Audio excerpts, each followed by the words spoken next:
Berdasarkan hasil rapat bersama dengan seniman, tokoh budaya, tokoh sejarah, tokoh ulama, tokoh masyarakat, hingga stakeholder lainnya, Wali Kota Palembang Ratu Dewa mengatakan rencana renovasi Bundaran Air Mancur yang merupakan salah satu ikon kota Palembang yang berada di perempatan Jalan Jenderal Sudirman, Jalan Merdeka, dan Jalan Maijen HM Riyakudu yang dilakukan dalam waktu dekat.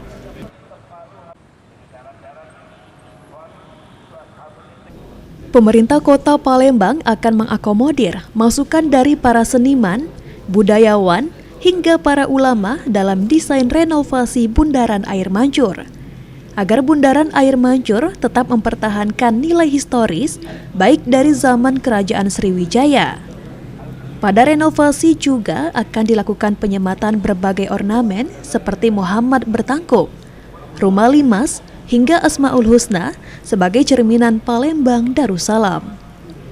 Selain itu, desain Bundaran Air Mancur tidak boleh lebih tinggi dari Masjid Agung sebagai titik 0 km kota Palembang. Alhamdulillah kemarin sudah rapat, sudah final, tinggal proses selanjutnya pengadaan.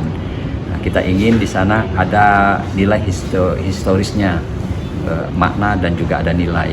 Maka semua kemarin sudah diakomodir, termasuk ada di zaman Kerajaan Sriwijaya juga bisa diakomodir, seperti ada di atas kali itu Muhammad bertangkup istilahnya.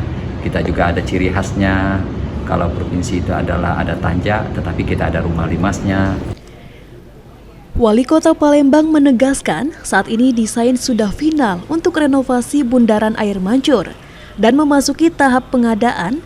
Ditargetkan pengerjaan renovasi dapat dilakukan di akhir bulan Agustus. Sandi Pratama, PAL TV.